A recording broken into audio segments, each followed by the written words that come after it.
जय श्री कृष्ण। राधे राधे। हमने अपने अध्याय 1 की शुरुआत की थी, जिसमें हमने श्लोक नंबर 1 और श्लोक नंबर 2 हम पढ़ चुके हैं। अब हम श्लोक नंबर 3 को स्टार्ट करते हैं, 3 की शुरुआत करते हैं। श्लोक नंबर 3 इस प्रकार है।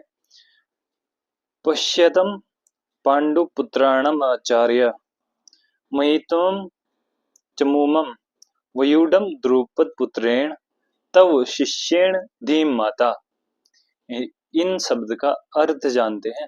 पश्चिम देखिए, एतमम इस पांडु पुत्राणम पांडु के पुत्रों की आचार्य हे आचार्य महितम विशाल चमूमम सेना को वयुडम व्यवस्थित द्रुपद पुत्रेण द्रुपद के पुत्र द्वारा तव तुम्हारे शिष्य द्वारा धी मता अत्यंत बुद्धिमान।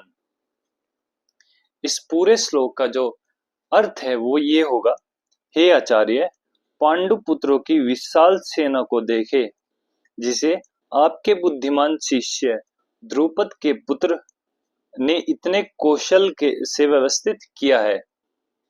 इस पंक्ति का इन पंक्तियों का तात्पर्य यह है, परम राजनीतिज्ञ दुर्योधन महान ब्राह्मण सेनापति द्रोणाचार्य के दोषों को इंगित करना चाहता है। मतलब यह हुआ कि इससे पहले वाले श्लोक में हमने पढ़ा कि जो दुर्योधन है वो पांडव के जो सेना है, पांडव पुत्रों की जो सेना है, उनके चक्रव्यूह, उनके राजनीतिक मतलब जो उन्होंने अपनी सेना को जैसे सजाया, जो व्यूह बनाया है चक्रव्यूह, उसे देखने के बाद द्रोणाचार्य अपने गुरु के पास आता है और गुरु के पास आने के बाद उनकी जो कमी है, मतलब जो उनके अंदर कमी थी, जो उन्होंने अर्जुन को और उसके जो द्रुपद पुत्र था उसको शिक्षा दी थी, वही आज मतलब पांडव पुत्र यूज कर रहे हैं और उसका उपयोग कर रहे हैं। तो उनकी कमी को, उनके दोषों को इंगित करना, मतलब दिखा रहा है, उभार रहा है। वो कहते हैं ना, जले पे नमक छिड़कना, वो वाला काम हो रहा है कि उनके दोषों को निकाल रहा है ढूंढ ढूंढ के, कि देखिए अर्जुन की पत्नी द्रौपदी के पिता राजा द्रुपद के साथ द्रोणाचार्य का कुछ राजनीतिक झगड़ा था।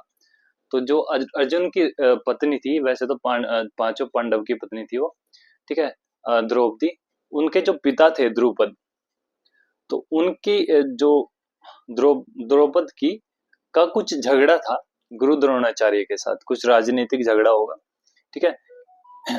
इसी झगड़े के फलस्वरूप द्रुपद ने एक महान यज्ञ संपन्न किया, जिससे उसे ऐसा पुत्र प्राप्त होने का वरदान मिला जो द्रोणाचार्य का वध कर सके। तो इसी झगड़े के कारण जो द्रुपद है, उन्होंने एक यज्ञ किया और उस यज्ञ से उन्हें एक वरदान प्राप्त हुआ, जिससे एक उनके पास पुत्र मिला, उन्हें एक पुत्र मिला जो जिसे ये वरदान था कि यही जो द्रोणाचार्य है, गुरु द्रोणाचार्य, उनकी हत्या करेगा, यही उनका समाप्त करेगा, उनकी जिंदगी। सो द्रोणाचार्य इसे भलीभांति जानता था, किंतु जब द्रौपद का पुत्र धृष्टद्युम्न युद्ध शिक्षा के लिए उसको सौंपा गया, तो द्रोणाचार्य को उससे अपने सारे सैनिक रहस्य प्रदान करने में कोई झिझक नहीं हुई। तो जब यही हुआ कि गुरु द्रोणाचार्य के पास अर्जुन, हर एक पांडव गए, सारे के सारे पांडव गए, प्लस सारे के सारे कौरव गए शिक्षा ग्रहण करने के लिए, और ये जो जो द्रौपद राजा थे, उनका पुत्र था, ये भी उनके पास ही शिक्षा लेने गया था, ये जानते हुए भी कि ये पुत्र, ये जो संतान हुई है यज्ञ से जो प्राप्त हुआ है, वरदान है, ये मेरी मृत्यु का कारण है। इसे जानते हुए भी गुरु द्रोणाचार्य ने उससे शिक्षा देने में थोड़ी सी भी चूक नहीं की। उसने गुरु द्रोणाचार्य ने उसे सारे सब कुछ सिखाया, सारे के सारे सैन्य रहस्य, मतलब सारी लड़ाइयां, जैसे जो भी होता है सब कुछ सिखाया। अब धृष्टद्युम्न कुरुक्षेत्र की युद्ध भूमि में पांडवों का पक्ष ले रहा था, और उसने द्रोणाचार्य से जो कला सीखी थी उसी के आधार पर अब उसने यह व्यू रचना की थी।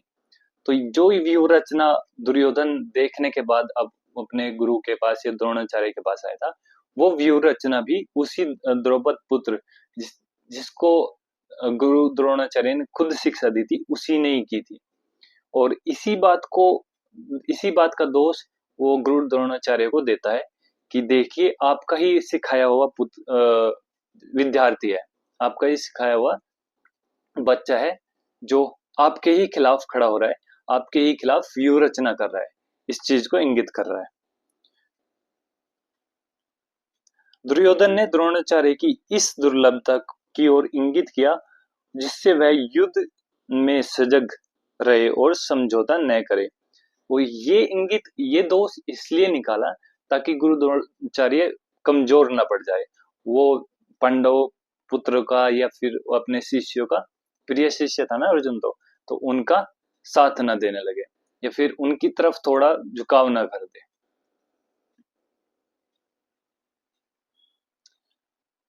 इसके द्वारा वह द्रोणाचार्य को बताना चाहता कि हाँ, इसके द्वारा वह द्रोणाचार्य को यह भी बताना चाह रहा था कि कहीं वह अपने प्रिय शिष्य पांडवों के प्रति युद्ध में उदारता न दिखा बैठे। मैंने जैसा कहा कि इस दोष को निकाल के वो यही कराना चाह रहा था कि आपको युद्ध अपने पूरे कौशल से लड़ना है और जो आगे सामने पांडव पुत्र हैं उनके उनके प्रति कोई उदारता नहीं दिखानी है, कोई भी भेदभाव नहीं करना है। विशेष रूप से अर्जुन उसका अत्यंत प्रिय एवं तेजस्वी शिष्य था। दुर्योधन ने यह भी चेतावनी दी कि युद्ध में इस प्रकार की उदारता से हार हो सकती है। तो मैंने बताया कि अर्जुन जो था वो उनका प्रिय शिष्य था जिनसे वो बहुत ज्यादा लगाव भी था, और इसी को इंगित किया कि आपको ना ही तो अर्जुन के समक्ष सामने आपको कोई उदारता दिखानी है और ना ही किसी भी पांडव पुत्र या फिर अपने शिष्य के सामने कोई भी उदारता नहीं दिखानी। ठीक है, और ये दोष निकाला दुर्योधन ने, और ये भी चेतावनी दी कि अगर कोई कुछ भी उदारता दिखाई या कुछ भी आप कमजोर पड़े, कहीं से भी वीक पड़े, ठीक है, इमोशनली अगर वीक पड़े आप, तो ये हमारी हार का कारण बन सकता है।